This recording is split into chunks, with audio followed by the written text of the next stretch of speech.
Hello friends, welcome back my channel. 2025 അപേക്ഷിച്ച് 2024 വർഷമായിരുന്നു മലയാള സിനിമയ്ക്ക് മികച്ച വർഷം. 2024 തുടക്കത്തിൽ തന്നെ മലയാള സിനിമയ്ക്ക് ഒരു പിടി ഹിറ്റ് ചിത്രങ്ങൾ ലഭിച്ചിരുന്നു. കൂടാതെ വൻ കലക്ഷൻ നേടിയ ചിത്രങ്ങളും ആ വർഷത്തിൽ തുടക്കത്തിൽ നമുക്ക് ലഭിച്ചു. 2025 നമുക്ക് നോക്കാം മലയാള സിനിമയ്ക്ക് എന്താണ് സംഭവിച്ചത്. കൂടുതൽ വിവരങ്ങൾ അറിയുന്നതിന് മുന്നേ ചാനൽ ആദ്യമായി കാണുന്നവരാണ് നിങ്ങളെങ്കിൽ ഇപ്പോൾ തന്നെ സബ്സ്ക്രൈബ് ചെയ്ത് കൂടെ കൂടൂ. കൂടാതെ വീഡിയോ മുഴുവനും കണ്ട് നിങ്ങളുടെ അഭിപ്രായം കമൻറ്റ് ബോക്സിൽ രേഖപ്പെടുത്താനും മറക്കരുത്. അത്ര നല്ല വർഷമല്ല 2025 മലയാള സിനിമയ്ക്ക് തുടക്കം നൽകുന്നത്. 2024 നിരവധി ഹിറ്റ് ചിത്രങ്ങളാണ് തുടക്കത്തിലെ ഉണ്ടായിരുന്നതും 2025 നിലവിൽ പ്രദർശിപ്പിക്കുന്നതിൽ പ്രതീക്ഷയുള്ള ഏക ചിത്രം ഓഫീസർ ഓൺ ഡ്യൂട്ടിയാണ്. മമ്മൂട്ടി നായകനായ ഡൊമിനിക് ആൻഡ് ദി ലേഡീസ് പേഴ്സണെയും വീഴ്ത്തി മുന്നേറുകയാണ് കുഞ്ചാക്കോ ബോബൻ ചിത്രം officer on duty.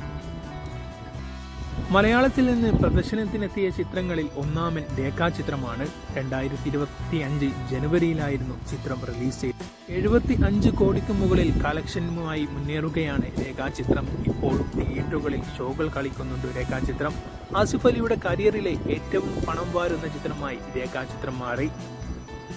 Jofin T ചാക്കോയായിരുന്നു ചിത്രം സംവിധാനം ചെയ്തത്. ആസിഫ് അലിക്ക് പുറമെ ജഗദീഷ്, അനശ്വര രാജൻ, മനോജ് കെ ജയൻ തുടങ്ങിയ ഒരുപാട് താരനിര തന്നെ ഈ ചിത്രത്തിൽ അണിനിരന്നിട്ടുണ്ട്.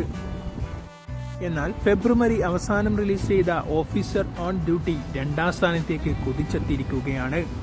ഓഫീസർ ഓൺ ഡ്യൂട്ടി 40 കോടിക്ക് മുകളിൽ കളക്ട് ചെയ്ത് ഈ വീക്ക് അവസാനത്തോടുകൂടി 50 കോടിക്ക് മുകളിൽ കളക്ഷൻ ആവുമെന്നാണ് ട്രേഡ് അനലിസ്റ്റുകൾ പറയുന്നത്. അങ്ങനെയാണെങ്കിൽ 2025 2ാം സ്ഥാനം കുഞ്ചാക്കോ ബോബൻ്റെതാണ് ഇപ്പോൾ. എന്നാൽ 1ാം സ്ഥാനത്തിനായി മത്സരിക്കുകയാണ് കുഞ്ചാക്കോ ബോബന്റെ ഓഫീസർ ഓൺ ഡ്യൂട്ടി.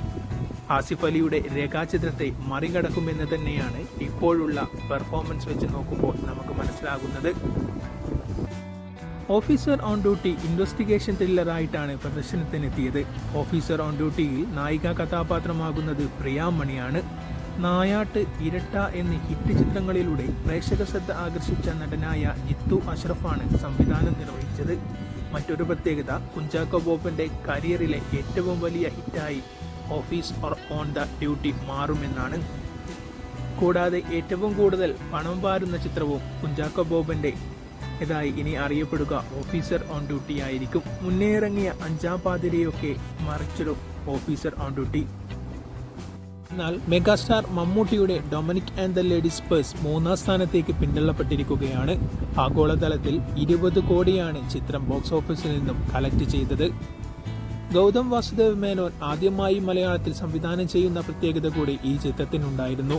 എന്നാൽ പ്രേക്ഷകർ വേണ്ടത്ര ശ്രദ്ധ ചെലുത്തിയില്ല ഈ ചിത്രത്തിൽ. ആഗോളതലത്തിൽ 20 കോടിയിൽ കളക്ഷൻ നിർത്തി OTTയിൽ റിലീസിനൊരുങ്ങുകയാണ് Dominic and the ladies purse ചിത്രം. സൂപ്പർ ഹിറ്റാണെന്നൊക്കെ അവകാശവാദമുണ്ടെങ്കിലും പ്രൊഡ്യൂസേഴ്സ് അസോസിയേഷൻ പുറത്തുവിട്ട ബഡ്ജറ്റ് പ്രകാരം ചിത്രം പരാജയമാണ്. പ്രൊഡ്യൂസേഴ്സ് അസോസിയേഷൻ പുറത്തുവിട്ടത് 19 കോടിയായിരുന്നു സിനിമയുടെ ബഡ്ജറ്റ് എന്നാണ്. അങ്ങനെയെങ്കിൽ ചിത്രം ഡിസാസ്റ്റർ കാറ്റഗറിയിൽ പെടും.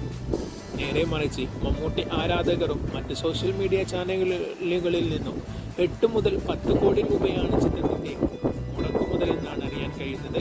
അങ്ങനെയുണ്ടെങ്കിൽ മമ്മൂട്ടിയുടെ 2025 ആദ്യ ഹിറ്റായി Dominic and the ladies purse മാറും. നിങ്ങൾ ഈ ചിത്രങ്ങളിൽ ഏതാണ് തിയേറ്ററുകളിൽ പോയി കണ്ടത്? ഇപ്പോൾ തന്നെ കമൻറ്റ് ബോക്സിൽ രേഖപ്പെടുത്തൂ. ചാനൽ ആദ്യമായി കാണുന്നവരാണെങ്കിൽ സബ്സ്ക്രൈബ് ചെയ്ത് കൂടെ കൂടിക്കൊള്ളൂ.